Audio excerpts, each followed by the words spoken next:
हाँ, वो किया था और फिर टूरमलाइन क्रिस्टल का वो डायग्राम भी बनाया था। ओके। हुआ था।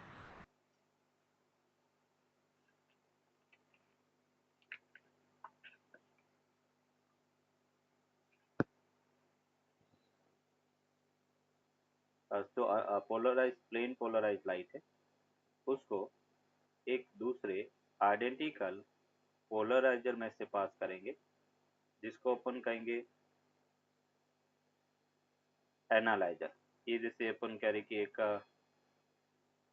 एनालाइजर है जो आइडेंटिकल पोलरॉइड है, जो पोलराइजर जिससे बना है सेम अपन कह रहे कि ये भी उसी से बना है या उसी टाइप का अपन कह रहे कि पोलराइजर है। ये प्लेन पोलराइज लाइट को चेक करने का काम करता है, इसलिए इसको हम कहेंगे एनालाइजर। तो ये एनालाइजर है, ये क्रिस्टल का अलाइनमेंट है। और उसके बाद में अपन कह रहे कि यहाँ से जो लाइट पास हो रही है, फर्दर अपन कह रहे कि एंगल थीटा है, तो कुछ डिफरेंट इंटेंसिटी अपने को मिलेगी, वेरी कर रही है। तो यहाँ पे अपन कह रहे कि ये एनालाइजर है, एनालाइजर। ये फर्दर बेटा प्लेन पोलराइज लाइट है, प्लेन पोलराइज लाइट है। अभी बेटा अपन कह रहे कि सपोज इसकी जो इंटेंसिटी है वो आई नॉट के इक्वल है। अगर ये इंटेंसिटी आई नॉट है, तो जो एनालाइजर जो है वो पोलराइजर से थीटा एंगल पर है। ये जो एंगल है वो थीटा है। पोलराइजर का ऑप्टिकल एक्सिस ये है, और पोलराइजर और एनालाइजर के जो ऑप्टिकल एक्सिस है उसके बीच में बनने वाला एंगल थीटा है। तो अभी बेटा अपन कह रहे कि जो आउटपुट ऑफ, अगर अपन देखें एनालाइजर, वो होगा आई आर, मतलब रिजल्टेंट जो इंटेंसिटी है। तो अकॉर्डिंग टू मालस law, according to Malus law, when a completely when a completely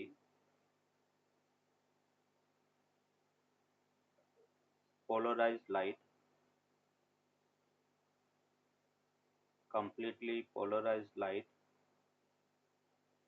is incident on analyzer on analyzer, then the intensity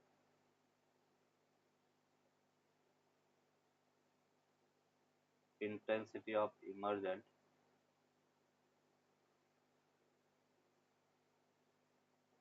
light varies as the of cosine square of cosine of the angle between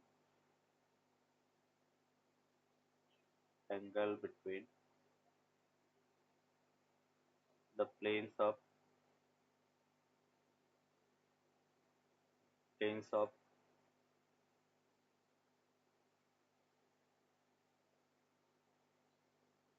angle between planes of analyzer, angle between optical axis of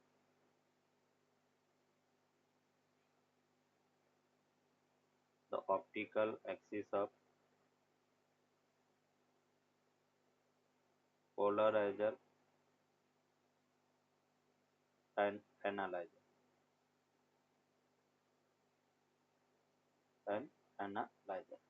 polariser और analyzer के बीच में जो angle है,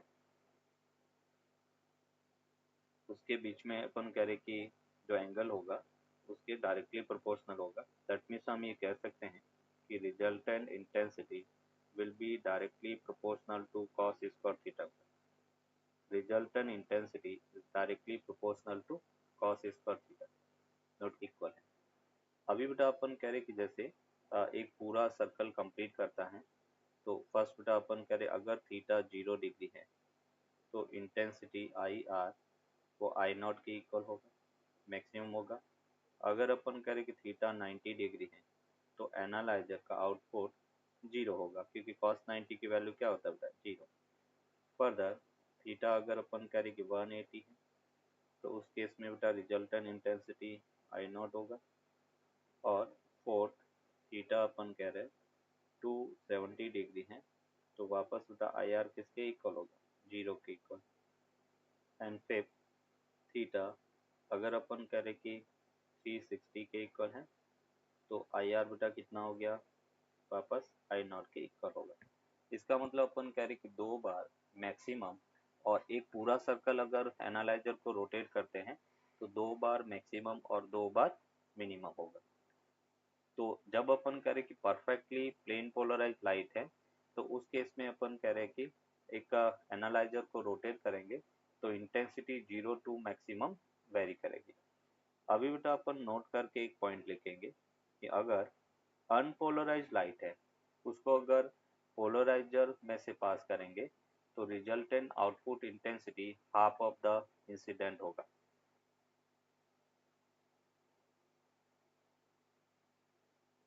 The if an unpolarized light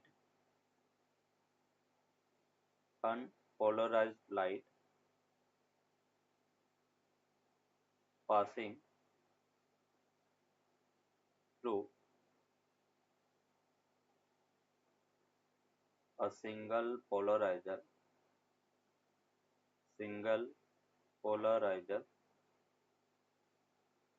then the resultant intensity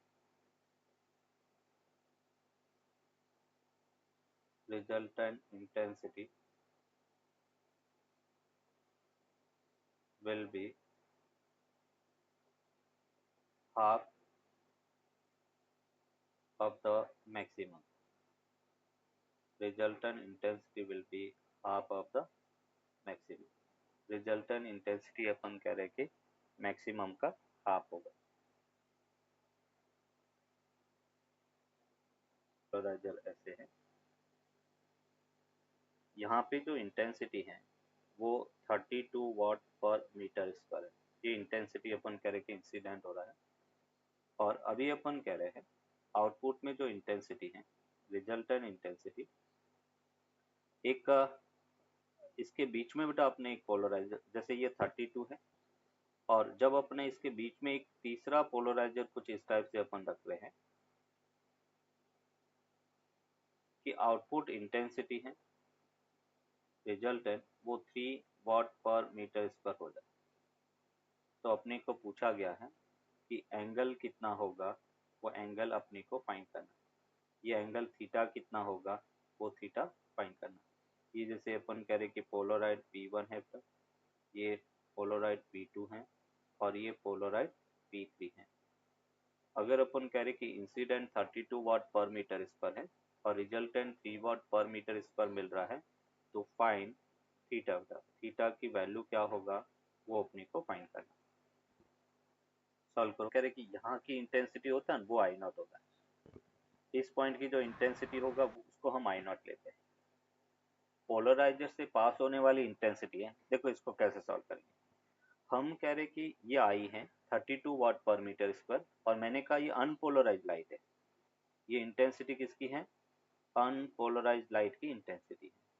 और unpolarise light को किसी polariser में से पास करेंगे तो intensity half of the initial हो जाती है, मतलब 32/2।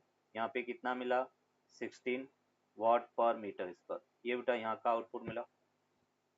अभी दोनों के बीच में एंगल थीटा है तो यहाँ का इंटेंसिटी क्या होगा, तो हम लिख सकते हैं 16 कॉस स्क्वायर थीटा बेटा, ये आई नॉट हो गया।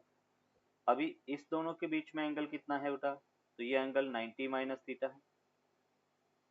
तो P3 और P2 के बीच का जो एंगल है वो 90 माइनस थीटा है। तो जो रिजल्टेंट इंटेंसिटी आई आर होगा तो आउटपुट तो बेटा कितना है 16 cos square theta I naught हो गया into cos square 90 minus theta बेटा I naught cos square theta. Theta की वैल्यू 90 माइनस थीटा हो गया। तो यहाँ से अपन कह रहे कि आई आर ये बेटा अपने को मिला 16 और cos square theta into sine square theta. यहाँ पे आई आर कितना है बेटा 3। अभी इसको अपन मॉडिफाई करें, 16 को 4 इंटू 4 लिख सकते हैं, तो 4 cos square theta sine square theta बेटा। और इसको अपन लिख रहे हैं 3 इक्वल्स टू, ये अपने पास 4 2 साइन थीटा कॉस थीटा और उसका होल स्क्वायर।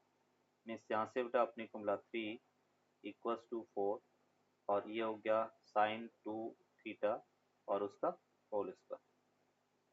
तो अभी अपन कह रहे कि मुझे तो थीटा फाइंड करना है, तो साइन 2 थीटा इक्वल्स टू बेटा अपने को मिला √3/2 बेटा। इसको रूट कर दिया दोनों तरफ, तो 2 थीटा किसके इक्वल मिला π/3 बेटा 60 डिग्री। तो थीटा किसके इक्वल होगा π/6 and that will be equals to what बेटा, ये 30 डिग्री के इक्वल होगा। तो थीटा की वैल्यू 30 डिग्री के इक्वल होगा। Simplest method to produce plane polarized light. अभी बेटा इसमें प्रोड्यूस कैसे करेंगे, तो ये जैसे अपने पास एक ग्लास स्लैब है, इस ग्लास स्लैब पर अनपोलराइज लाइट बेटा इंसिडेंट हो रही है, एक पर्टिकुलर एंगल पर अनपोलराइज लाइट इंसिडेंट हो रही है, इसका रिफ्रैक्टिव इंडेक्स का म्यू है। और जब ये इंसिडेंट होगी तो पार्शियली रिफ्लेक्ट हो रही है और पार्शियली बेटा अपन कह रहे कि रिफ्रैक्ट हो रही है। तो यहाँ पे अपन कह रहे इस एंगल को अपन कहेंगे पोलराइजेशन एंगल। ये भी बेटा अपन कह रहे angle i equal to angle r होता है। यहाँ पे अनपोलराइज लाइट है, तो ये अनपोलराइज लाइट है। अनपोलराइज लाइट एक पर्टिकुलर एंगल पर किसी ग्लास स्लैब पर बेटा इंसिडेंट हो रही है। एक ग्लास स्लैब है जिसका रिफ्रैक्टिव इंडेक्स बेटा म्यू है। अभी अपन कह रहे हैं कि एंगल बेटा रिफ्रैक्शन है और ये एंगल 90 डिग्री है, एंगल ऑफ रिफ्लेक्टेड रे और अपन कह रहे हैं कि रिफ्रैक्टेड रे, उस दोनों के बीच में एंगल 90 डिग्री होगा।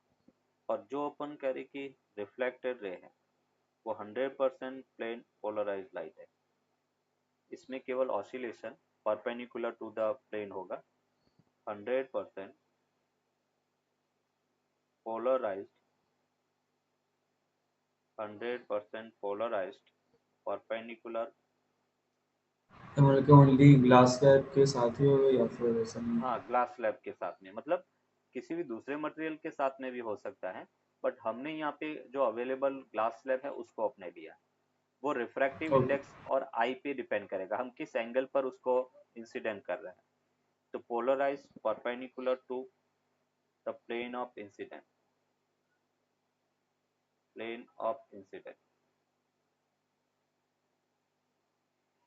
अभी यहाँ पे मैंने डॉट बनाया तो उसको अपन एरो से शो नहीं कर सकते, ये यहाँ पे इंडिकेट करता है कि वो इन एंड आउट ऑसिलेशन है वही हमें मिलेगा।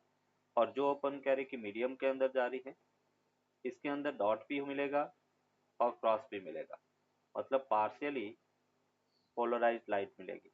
ये जो है इसको अपन कहेंगे partially polarize light. Partially polarize, ये पार्शियली पोलराइज लाइट है।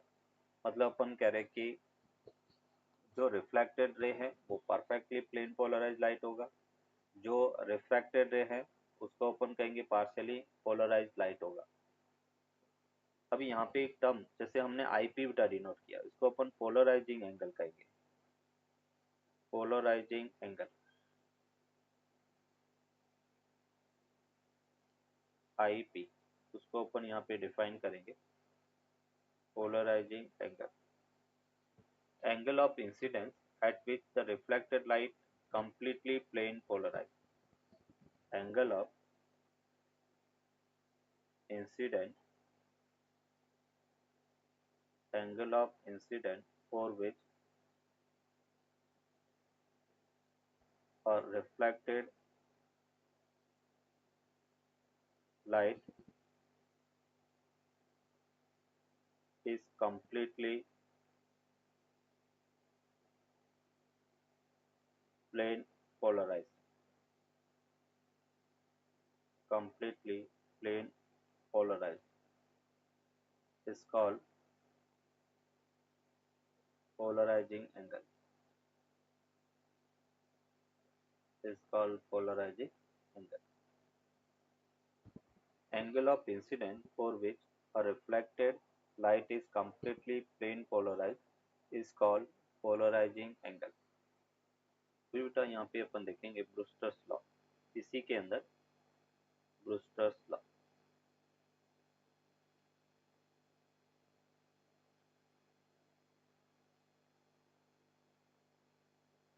अभी ब्रूस्टर्स लॉ होता क्या है, जैसे बेटा अभी हमने कहा कि ये अपने पास ग्लास स्लैब है, ग्लास स्लैब पर एक पर्टिकुलर एंगल पर लाइट बेटा इंसिडेंट हो रही है और पार्शियली ये रिफ्लेक्ट हो रही है, पार्शियली रिफ्रैक्ट हो रही है।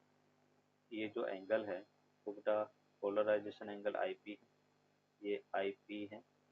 यहाँ पर अनपोलराइज लाइट बेटा इंसिडेंट हो रही है और ये अपन कह रहे कि प्लेन पोलराइज लाइट अपने को मिल रही है, ये आर है और ये एंगल अपन कह रहे कि 90 डिग्री है। यहाँ पे पार्शियली पोलराइज लाइट अपने को मिल रही है। अभी अपन कह रहे कि इस पॉइंट पर अगर स्नेल्स लॉ लगाए यूजिंग स्नेल्स लॉ, और स्नेल्स लॉ क्या कहता है, तो हम कहेंगे 1 इंटू ओके, ये मेथड नहीं है ना, ये लाइक लॉ मेथड नहीं है ना, ये लाइक ऑप्टेनिंग प्लेन नहीं नहीं, पोलराइज्ड लाइट। ये जो अपन कह रहे कि plane by polarization by reflection है उसी का पार्ट है। ओके जो अपन कह रहे कि आईपी हम यहाँ पे डिफाइन करेंगे कि आईपी की वैल्यू क्या होना चाहिए, पोलराइजेशन एंगल क्या होना चाहिए, वो एंगल ब्रूस्टर्स लॉ डिफाइन करता है। तो 1 into sine i p equal to बेटा इसका रिफ्रैक्टिव इंडेक्स म्यू है इंटू अपन कह रहे कि साइन आर। अभी देखो ज्योमेट्री से अगर हम देखें कि आई पी प्लस बेटा आर वो 90 के इक्वल है और आर को अपन लिख सकते हैं 90 माइनस आई पी की वैल्यू अपन यहाँ पे रखेंगे तो हमें मिला sine i p equals to mu sine mu, ये अपने पास साइन 90 माइनस आई पी के इक्वल होगा और 90 माइनस आई पी को अपन क्या लिखेंगे कॉस आई पी। इस यहाँ से अपने को मिला sine i p equals to mu cos i p के इक्वल होगा। इस यहाँ से अपने को मिला tan i p equals to mu. तो आई पी किसके इक्वल होगा, आई पी इक्वल्स टू हम लिख सकते हैं बेटा टेन इनवर्स म्यू और उसी को अपन ब्रूस्टर्स लॉ कहेंगे।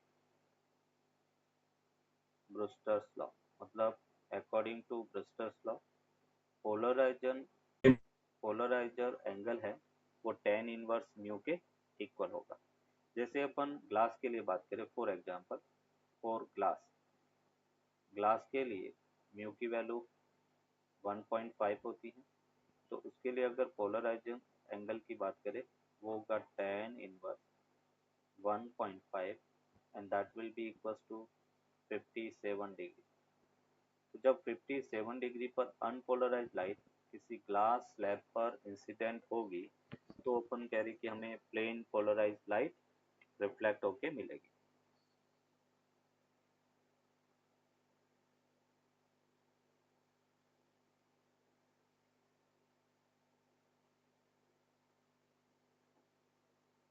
और जो रिफ्रैक्ट हो रही है लाइट है वो अपन कह रहे पार्शियली पोलराइज लाइट है। ये जो लाइट है वो पार्शियली पोलराइज लाइट होगी। पार्शियली का मतलब उसमें दोनों टाइप के ऑसिलेशन प्रेजेंट होगी। तो ये रिफ्रैक्टेड लाइट है, रिफ्रैक्टेड लाइट पार्शियली पोलराइज है, ये पार्शियली पोलराइज लाइट है।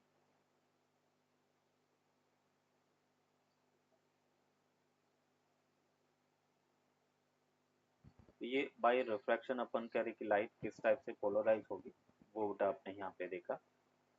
फिर अपन कह रहे थर्ड जो है bye डाइक्रोइज, bye डाइक्रोइज,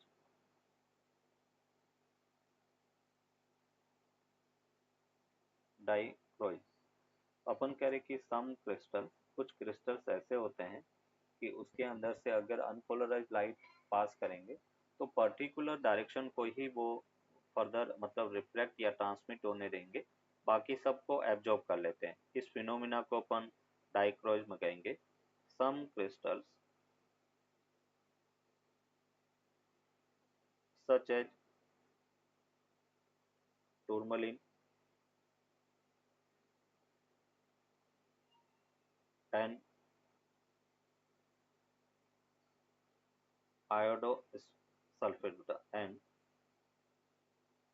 sheets of iodosulfate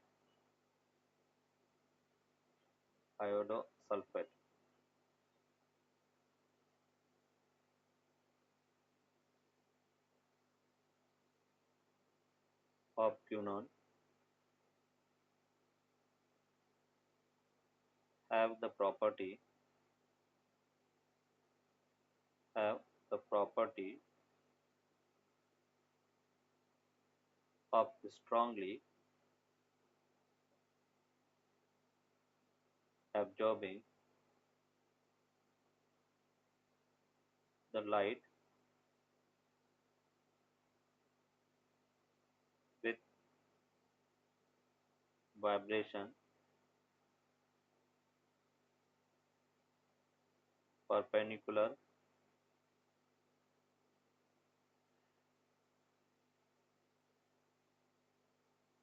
of a specific direction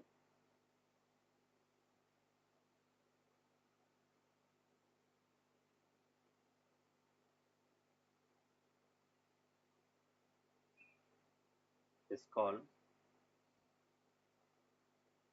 dichroism। डाइक्रोइज्म एक स्पेसिफिक डायरेक्शन के ऑसिलेशन को बेटा अपन कह रहे कि वो ऑब्जर्व कर लेता है।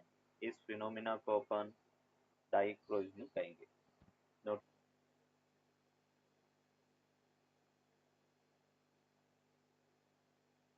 ये टूरमलिन क्रिस्टल में से अगर हम अनपोलराइज लाइट को बेटा ट्रांसफर करें कि जैसे एक अनपोलराइज लाइट और उसको अपन ट्रांसफर करें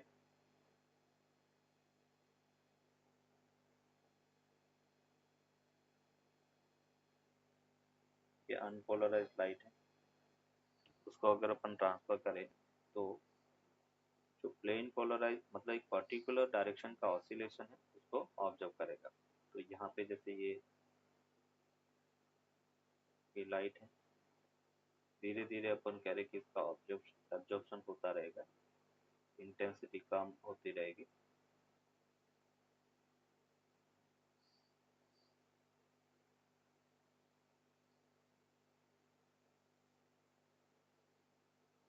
एक पर्टिकुलर डायरेक्शन का ऑसिलेशन है वही हमें आउटपुट में मिलेगा। ये इंटेंसिटी देखो क्या कर रहा है, धीरे धीरे लाइट को जो परपेंडिकुलर है उस परपेंडिकुलर जो ऑप्टिकल एक्सिस है उसके परपेंडिकुलर ऑसिलेशन को क्या कर रहा है वो एब्जॉर्ब कर रहा है। और ये अपन कह रहे कि प्लेन पोलराइज्ड लाइट अपने को मिल रही है, प्लेन पोलराइज्ड लाइट मिल रही है। इस प्रॉपर्टी को अपन डाइक्रोइज्म कहते हैं, प्लेन पोलराइज्ड लाइट। और उसमें अपन कहेंगे कि optical axis is perpendicular to the plane of paper,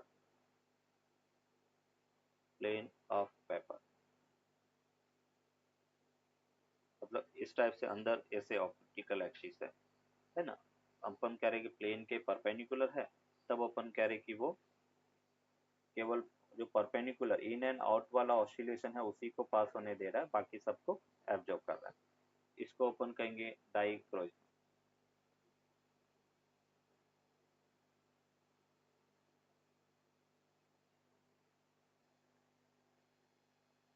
air molecules etcetera, और ये सभी particle having smaller size having smaller size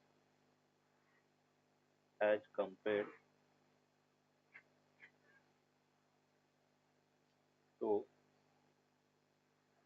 the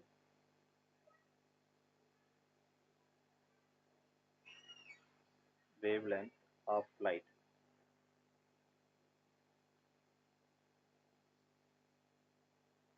It is absorbed. Scattering तभी होगा जब अपन कह रहे कि 10 पार्टिकल्स टाइनी पार्टिकल्स होंगे जिनकी साइज वेवलेंथ से कम होगा, तो it is absorb by the electrons and is re-radiated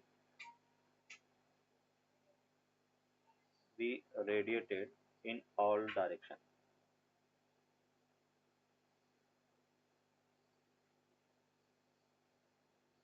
This phenomena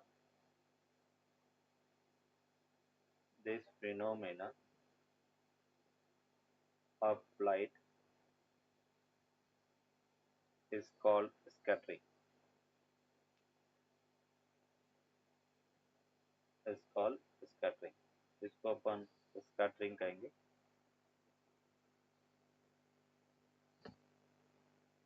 Light scattered in a direction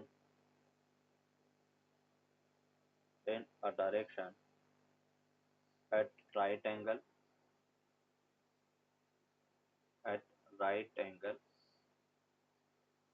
to the incident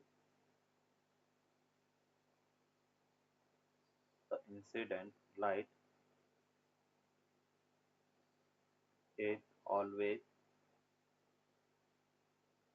plane polarized.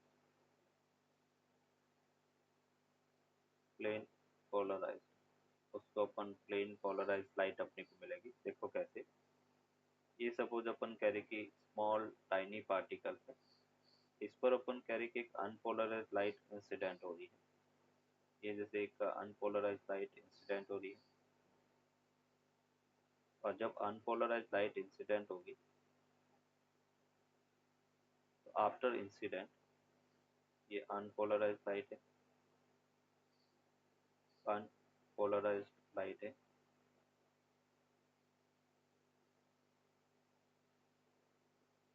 और इसके परपेंडिकुलर मतलब अपन कह रहे कि जैसे आफ्टर इंसिडेंट के जो परपेंडिकुलर एक कंपोनेंट इधर हो गया, एक कंपोनेंट इधर हो गया, ये इंसिडेंट के परपेंडिकुलर है. एक में बेटा अपन कह रहे इस टाइप का ऑसिलेशन अपने को मिलेगा इन द प्लेन.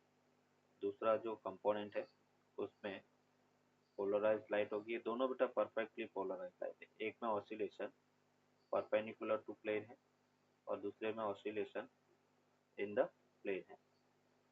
और यहाँ पे अपन कह रहे कुछ लाइट ऐसे जा रही है, ये अनपोलराइज लाइट होगी.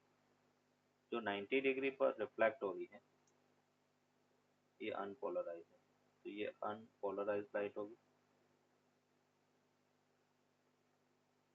और जो परपेंडिकुलर इंसिडेंट के परपेंडिकुलर जो लाइट है वो प्लेन पोलराइज्ड है. ये प्लेन पोलराइज्ड लाइट है, पोलराइज्ड लाइट. और ये भी पोलराइज्ड लाइट है. दोनों अपन कह रहे कि पोलराइज्ड लाइट है. जो परपेंडिकुलर इंसिडेंट के परपेंडिकुलर लाइट है वो प्लेन पोलराइज्ड लाइट है, और जो कुछ रे सीधी स्ट्रेट पाथ पे जाएगी वो अनपोलराइज्ड लाइट है. ये जैसे अपन कह रहे कि टाइनी पार्टिकल्स है जहाँ से स्कैटरिंग हो रहा है, और टाइनी पार्टिकल्स की जो साइज है वो लेस देन वेवलेंथ होना चाहिए, जिसे अपन कनाडा बाल्सम कहेंगे. कनाडा बाल्सम उससे अपन चिपका देते हैं. और फिर अपन कह रहे कि अनपोलराइज लाइट को अपन इंसिडेंट करवा रहे हैं. ये जैसे अनपोलराइज लाइट होता है इंसिडेंट हो रही है,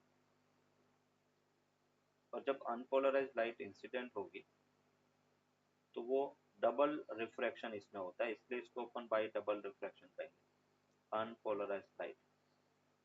और अनपोलराइज लाइट जब अपन कह रहे कि रिफ्रैक्ट हो रही है तो दो पार्ट में डिवाइड हो जाती है, स्प्लिट हो जाती है। एक अपन कहेंगे इस टाइप से और दूसरा अपन कहेंगे इस टाइप से रिफ्लेक्ट हो रहा है। ये जो लाइट है जिसमें अपन कह रहे कि ऑसिलेशन परपेंडिकुलर टू प्लेन है, ये लाइट ऐसे आउट होगी। और दूसरा जो रे है जिसमें अपन कह रहे कि ऑसिलेशन इन द प्लेन है, वो सीधा स्ट्रेट जा रही है। जिसमें प्लेन के अंदर ऑसिलेशन हो रहा है इसको अपन कहेंगे ई रे, एक्स्ट्रा ऑर्डिनरी रे, ई रे। और जिसमें परपेंडिकुलर टू प्लेन है उसको अपन कहेंगे ओ रे। तो इसमें डबल रिफ्रैक्शन हो रहा है, इसलिए इस फिनोमिना को अपन कहेंगे डबल रिफ्रैक्शन। और इसको हम लिखेंगे it is found, it is found that some certain crystal, certain crystals such as calcite, quartz, quartz and tourmaline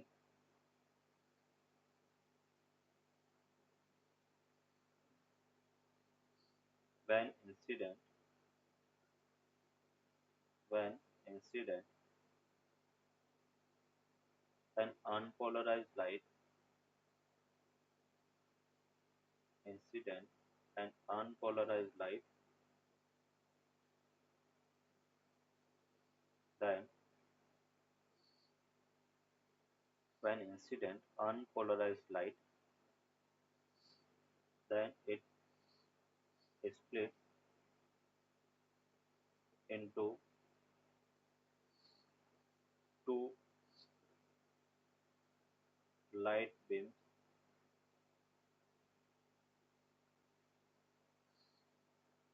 of equal intensity,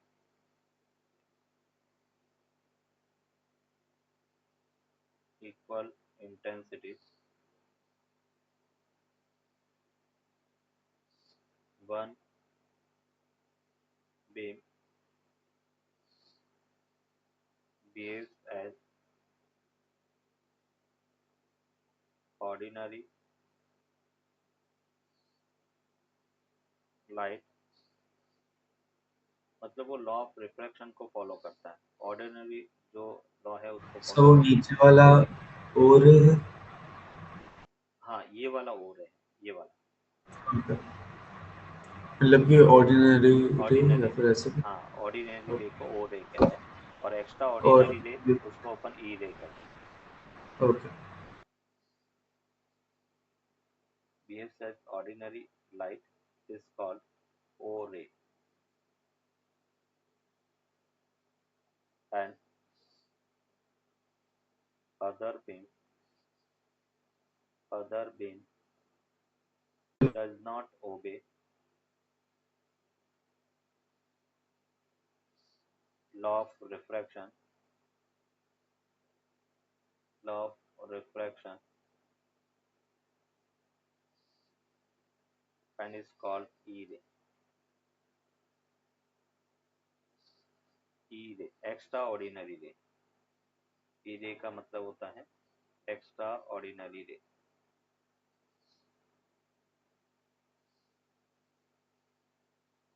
और जो निकोल क्रिस्टल है, ये जैसे अपन कह रहे निकोल प्रिज्मा जिसे अपन कहते थे, बेसिकली निकोल प्रिज्मा है। ये निकोल प्रिज्मा डबल रिफ्रैक्शन कॉन्सेप्ट पे वर्क करता है। मतलब हम ये कह सकते हैं निकोल प्रिज्मा, निकोल प्रिज्मा ये इसका नाम है उसका, based on double refraction method, double refraction. इसमें रे ओ और ई में स्प्लिट होती है, इसलिए डबल रिफ्रैक्शन पर बेस्ड है।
इसमें स्टार्टिंग में कौन सा वाला यूज करना फॉर्मूला? यस, इसमें बेटा देखो अपने को पोलराइजेशन एंगल दे रखा है और पोलराइजेशन एंगल हमने कहा था tan i p equals to mu के इक्वल होता है। तो म्यू इक्वल्स टू हमें यहाँ पे मिला tan 60 डिग्री का, और tan 60 की वैल्यू √3, और ये म्यू मिल गया। और अभी हमें पता बेटा क्रिटिकल एंगल साइन थीटा से, उसका क्या फॉर्मूला होता है, 1/म्यू, रे ऑप्टिक्स में हमने पढ़ा था। तो ये अपने को मिला 1/√3, मीन्स यहाँ से अपन कह सकते हैं कि theta c that will be equal to sine inverse 1/√3 के इक्वल। ये बेटा इसका क्रिटिकल एंगल।